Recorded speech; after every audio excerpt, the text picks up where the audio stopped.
सभेसाठी मंचावर उपस्थित असणाऱ्या राष्ट्रवादी काँग्रेस पक्ष शरदचंद्र पवार पक्षाच्या राष्ट्रीय कार्याध्यक्षा, लोकसभेतल्या आमच्या विटनेत्या, महासंसदरत्न खासदार सुप्रियाताई सुळे, आपल्या सर्वांचे मार्गदर्शक आदरणीय मोठे दादा, प्रदेशचे युवकांचे अध्यक्ष महबूबभाई शेख, माढ्याचे लोकप्रिय खासदार मोहिते पाटील, शिवतेज बाबा मोहिते पाटील, रवींद्रजी पाटील, संजय बाबा कोकाटे, शिवाजीराव कांबळे, संजयजी गाडगे, सुवर्णाताई शिवपुरे, ऋतुजाताई सुर्वे, भारतनाना पाटील, बाळासाहेबजी पाटील, औदुंबरजी देशमुख, ॲडव्होकेट रत्नप्रभा जगताळे, दिगंबरजी फाळके, आपण सगळे उपस्थित, सगळे पत्रकार बांधव, आपण सगळे खरं तर सुरुवातीला तुमच्या सगळ्यांचा पुन्हा एकदा आभार मानतो. ते आभार अशासाठी मानतो की लोकसभेमध्ये जी काय तुम्ही तुतारी वाजवली, माढ्याच्या तुतारीचा आवाज देशात घुमला आणि देशात घुमत असताना तुम्ही खासदार असा पाठवला का देश तलवारी, म्हणजे उठसूट म्यानातून निघत नाही, पण निघाली का धार अशी आहे का माशी बसली तरी तुकडा पडतोय, अशी तेज तलवार तुम्ही माढ्यातून पाठवली. आणि भैया साहेबांना आपण मताधिक्य दिलं आणि त्याही पलीकडे आभार या गोष्टीसाठी, कारण लोकसभा निवडणुकीला जसं ताईंनी सांगितलं तसं खरोखर संभ्रम होतो, पण सगळ्या देशाचं लक्ष लागून राहिलं होतं की महाराष्ट्र कुठल्या बाजूने झुकणार. महाराष्ट्र हा खाली वाकून मुजरा करणार, महाराष्ट्र हा लाचारी पत्करणार, महाराष्ट्र हा गुडघे टेकणार, की महाराष्ट्र छत्रपतींच्या इतिहासाला स्मरून ताठ मानेनं दिल्लीला डोळे दाखवणार. आपण ताठ मानेनं स्वाभिमानाचा पर्याय निवडणार, त्यासाठी तुमच्या प्रत्येकाचं मनापासून ताई म्हणाला तू बरोबर प्रश्न होता, चिन्ह नव्हतं, पक्ष नव्हता, काय करायचं खरं तर कळत नव्हतं, काय करायचं हे कळत नव्हतं, तरी एक गोष्ट मात्र नक्की होती आणि ती गोष्ट होती लढायचं. कशासाठी लढायचं? आजही आपण कशासाठी लढायचं म्हणतो. ज्यांनी काही भूमिका बदलल्या, ज्यांनी काही विचार बदलले, ज्यांनी काही नेते बदलले, मी त्याच्या पुढे जाऊन बोलत, पण हे जे काही बदलले ते बदलत असताना सर्वसामान्य जनतेला कळत होतं. 2-5 वर्षाचं पोरग असते तर चॉकलेट टाकून बाजूला देतात, बरोबर. जरा मोठं पोरग असतंय त्याला थोडं दमदाटी केली तर ते ऐकून जाते, पण सर्वसामान्य जनतेला हा प्रश्न पडला होता. 20-20, 30-30, 35-35 वर्ष ज्या आदरणीय पवार साहेबांचं बोट धरून तुम्ही वाटचाल केली, रातोरात तुम्ही भूमिका बदललीत, तवा तर झुकतंय हे जनतेने ओळखलं होतं. आणि म्हणून जनतेच्या मनातल्या या असंतोषाला वाट करून देण्यासाठी लढणं गरजेचं होतं. आणि म्हणून ती लढाई जी लोकसभेच्या आधीपासून सुरू झाली, आज विधानसभा निवडणुकीला सुद्धा सुरू. मला अनेक पत्रकार बांधवांनी विचारलं, शिवस्वराज्य यात्रा का? ही शिवस्वराज्य यात्रा कशासाठी? तर शिवस्वराज्य यात्रा ही महाराष्ट्राच्या स्वाभिमानासाठी. 9 तारखेला शिवस्वराज्य यात्रा सुरू. या 9 तारखेचं विशेष वैशिष्ट्य होतं. 9 ऑगस्ट 1942 ला इंग्रजांच्या जुलमी सत्तेला हिंदुस्थान चले जाव म्हटलं होतं आणि त्याच पद्धतीने सर्वसामान्य शेतकऱ्यांच्या, बेरोजगारांच्या भविष्याशी खेळणाऱ्या महायुतीच्या सरकारला चले जाव म्हणण्यासाठी ही शिवस्वराज्य यात्रा सुरू झाली. आपण महाराष्ट्राच्या राजकारणात गेल्या 2-2.5 वर्षातली जर परिस्थिती बघितली तर महाराष्ट्राच्या राजकारणाला असलेली सुसंस्कृतपणाची जी काही साथ होती, जी काही झालं होती, जो काय अभिमान होता, या सुसंस्कृतपणाचा संपूर्ण नासाडी करण्याचं पाप जर कोणी केलं असेल, कोणी नासवलं महाराष्ट्राचं राजकारण?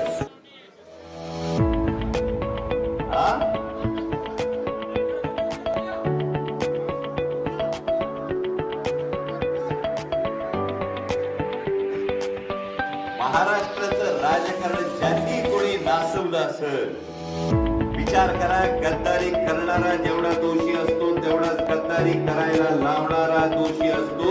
आणि आपण शेतकऱ्याची लेकरं कोणी नासवलं ते मला सांगायची गरज नाही.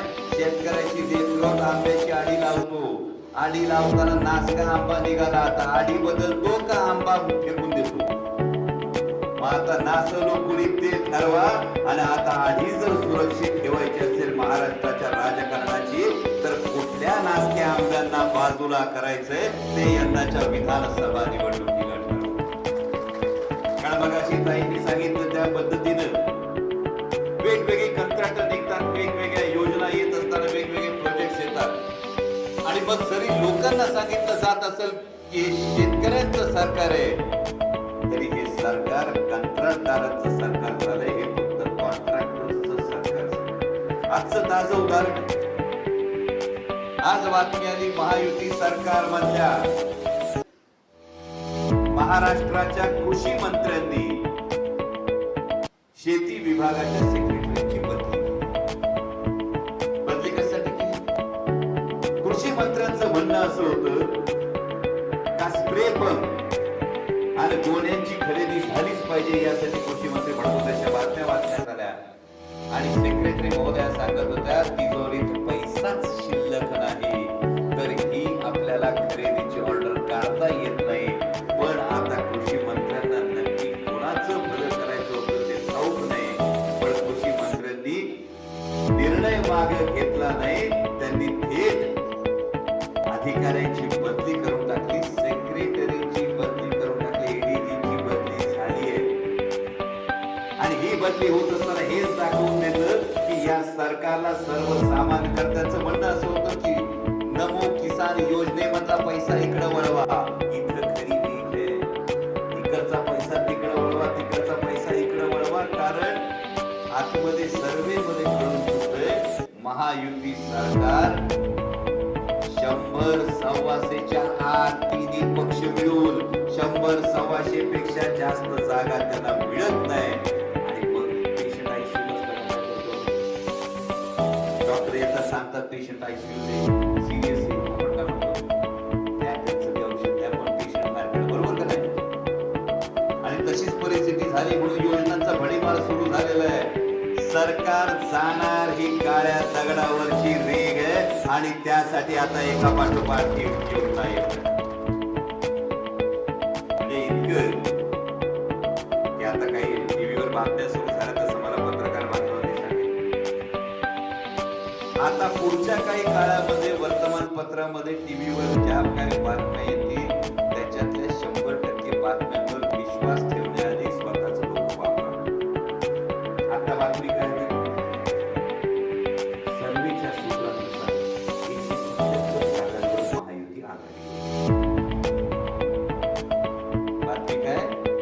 सर्वेच्या सूत्रानुसार 177 जागांवर महायुती आघाडीवर रवी भाऊ. ही बातमी जनतेचा सर्वे नाही, ही बातमी 270 कोटी रुपयाची जी जाहिरात देण्यात आलेली आहे तुमच्या कष्टाच्या पैशातून, त्यामुळे आता अशा बातम्या द्याव्या लागतात. जर 177 जागांवर महायुती आघाडीवर असतील तर माझ्याला येईपर्यंत इतक्या गर्दी आम्हाला. आणि ही खरी वास्तवाची परिस्थिती आहे. कारण महाराष्ट्रानं हा निर्णय घेतलाय, महाराष्ट्राने ठरवलंय, जसं लोकसभेला ठरवलं त्याच पद्धतीनं महाराष्ट्रानं आता विधानसभेला सुद्धा ठरवलंय. पण तुम्हाला वेगळं काहीच सांगायला आलो नाही, कारण निर्णय तुमचा झालाय. महाराष्ट्राने ठरवलं आदरणीय शरदचंद्रजी पवार साहेबांबरोबर राहायचं, महाराष्ट्राने ठरवलं माननीय उद्धव साहेब ठाकरे बरोबर राहायचं, महाराष्ट्राने ठरवलं माननीय राहुल गांधी बरोबर राहायचं. निमित्त आता फक्त विधानसभा निवडणुकीचे वाट फक्त निवडणूक लागायची बघतोय. आणि एकदा निवडणूक लागली का मग महाराष्ट्राची जनता महायुतीचा टांगा पलटी केल्याशिवाय राहणार नाही, याची माझ्या मनात खात्री. आज सर्वोच्च न्यायालयाने सुद्धा महायुतीच्या सरकारला फटकारले. पुण्यातली त्याच्यावर सरकारने बांधकाम केलं दादा, पण सरकारच्या जमीन अधिग्रहणाचे पैसे बांधकाम झाले, पैसे दिले नाही. ही राज्याच्या तिजोरीची आज परिस्थिती आहे. जेव्हा तुम्हाला गुलाबी स्वप्न दाखवणारी लोक येतील तेव्हा त्या गुलाबी रंगाच्या मागची काळी बाजू सुद्धा बघायला विसरू नका. सर्वसामान्य शेतकऱ्यांची जमीन अधिग्रहित केल्यानंतर त्याच्यावर बांधकाम केल्यानंतर सुद्धा सरकार जमीन अधिग्रहणाचे पैसे देत नाही. शेवटी आज सुप्रीम कोर्टाने सांगितलं की जर याच्याविषयी 2 तासात खुलासा केला नाही तर मग लाडकी बहीण योजना बंद करावी लागेल सरकारला. ही सरकार जेव्हा तुम्हाला सांगायला येतात की तुमच्या खात्यावर माझ्या लाडक्या बहिणींना सांगितलं तर 1500 रुपये देऊ, योजनेला कोणाचाही विरोध नाही. योजनेच्या मागच्या हेतूला मात्र विचार करा भावांनो. 9 वर्ष जर आपण एखाद्या बहिणीच्या घरात जात असतो, दारावून जात असतो, 9 वर्ष कधी वळून बघितलं नाही बहिणीकडे, आणि अचानक 10व्या वर्षी दार ठोठावलं नंतर आले. 9.5 वर्ष कधी बघितलं नाही, अचानक उपस्थित झाली बहिणीचं दार ठोठावलं, सांगितलं का आता मी येतो, रक्षाबंधनाला येतो, ओवाळणी घालतो. काय म्हणाल आपल्याला? आल्या पाहुणे बाहेर नाही म्हणत काय? आणि मग अशा भावांची जी मगाशी तुम्ही व्हिडिओ ऐकली, विजय सुरुवातीला जबाबदारीने म्हणाला योजनेला विरोध नाही, पण मागच्या हेतूला का हेतू समोर आलाय. जेव्हा बंडेऱ्याचे आमदार विधान करतात दिलेले पैसे परत घेऊ, जावळीचे आमदार काय म्हणतात, स्क्रुटिनी विधानसभेच्या निवडणुकीनंतर आहे. माननीय उपमुख्यमंत्री काय म्हणतात, योजना सुरू ठेवायची असेल तर आमच्या पुढचं बटन दाबावं लागेल. आणि तेव्हाच हे कळतं ही बहीण लाडकी नाही, यांची बहीण निवडणुकीपुरती आहे. आणि त्यामुळे जर निवडणुकीपुरती बहीण लाडकी होत असेल तर बहिणीने आधी विचार केला पाहिजे. बहिणीने ठणकावून सांगितलं पाहिजे की महाराष्ट्रातली बहीण ही पदर पसरणारी नाही, प्रसंग पडला तर पदर पोचून लढणारी आहे. जी परंपरा जिजाऊची, सावित्रीची, नाहिल्याबाई होळकरांची. आणि म्हणून मला विजयदादांचं विशेष आभार मानायचं. कारण जेव्हा संकटाचा प्रसंग होता, खरं तर माड्यात मला बऱ्याच चिठ्ठ्या आल्या. एक चिठ्ठी अशी आली की गद्दारांना पुन्हा पक्षात घेऊ नका, वरिष्ठांपर्यंत तुमच्या भावना पोहोचवणं हे माझं कर्तव्य आहे. आणि त्याच वेळी इतिहासातलं एक खास उदाहरण सांगतो. आपण जेव्हा छत्रपती शिवाजी महाराजांना मानतो, तेव्हा छत्रपती शिवाजी महाराजांना जेव्हा आपण मानतो तेव्हा तो इतिहास जेव्हा आपण जागतो, तो इतिहास जेव्हा आपण स्मरतो, त्या सरसेनापती नेतोजीराव पालकरांना अगदी शिवाजी म्हणायचे. नेतोजीराव पालकरांनी महाराजांची साथ सोडली, त्या आधी आदिलशाहीनंतर मोगलांकडे गेले. नंतर महाराजांनी त्यांना पुन्हा जेव्हा स्वराज्यात आणलं, त्यांचं शुद्धीकरण केलं, त्यांना पुन्हा स्वराज्यात आणलं. पण महाराजांनी नेतोजीरावांना पुन्हा सरसेनापती केलं नाही. हा आपला इतिहास. आणि म्हणूनच इतिहासाचं नाव येतं मी विजयदारांसाठी, कारण माढ्यामध्ये वेगळं काही सांगायची गरज नाही. कारण मला येतानाच कळलं माढा विधानसभेचं कसं, माढा विधानसभेचं कसं मोठे दादा म्हणतील तसं. आणि त्यामुळे इथं अनेक इच्छुक आहेत, अनेकांनी स्वागत केले. या अनेक इच्छुकांना एकच गोष्ट सांगू इच्छितो, चेहरा कुणाचाही असेल, नाव कुणाचंही असेल, तरी सुद्धा उमेदवार एकच. सांगू टाकायचं उमेदवार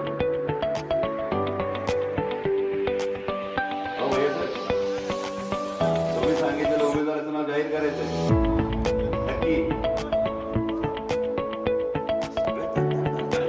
लागलं ना सगळ्यांचं भावा.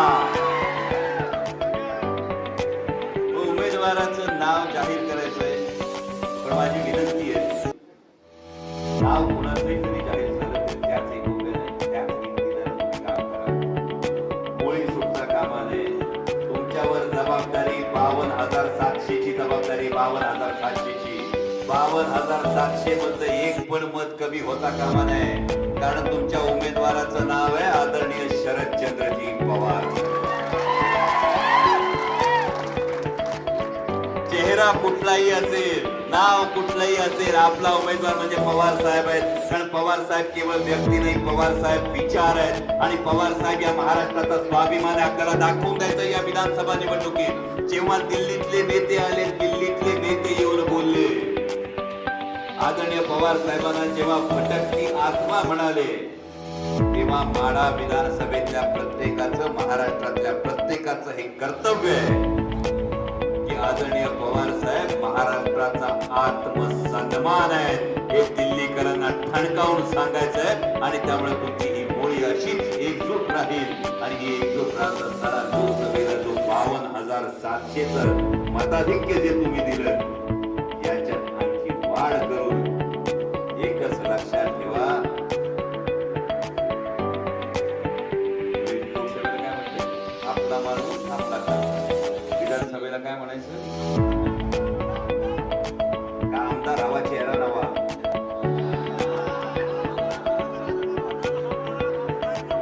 बदल हवा आणि हे करण्यासाठी आई जगदंबा तुम्हाला प्रत्येकाला ताकद देव आणि ही ताकद देत असताना शरदचंद्रजी पवार साहेबांच्या विचाराची राष्ट्रवादी काँग्रेस पक्ष, शरदचंद्र पवार पक्षाच्या तुतारीचा आवाज हा महाराष्ट्रात उद्या महाविकास आघाडीचं सरकार येणार. ती काळ्या दगडावरची रेग आणि त्यामध्ये माढा विधानसभेला माझी विनंती आहे की त्यामध्ये अग्रक्रमाचं पान हे तुमचं असेल अशी अपेक्षा व्यक्त करतो आणि थांबतो. धन्यवाद. जय शिवराय. नवीन घडामोडी पाहण्यासाठी आजच आम्ही मुंबईकर 24 तासला लाईक करा, सबस्क्राईब करा आणि अपडेट रहा.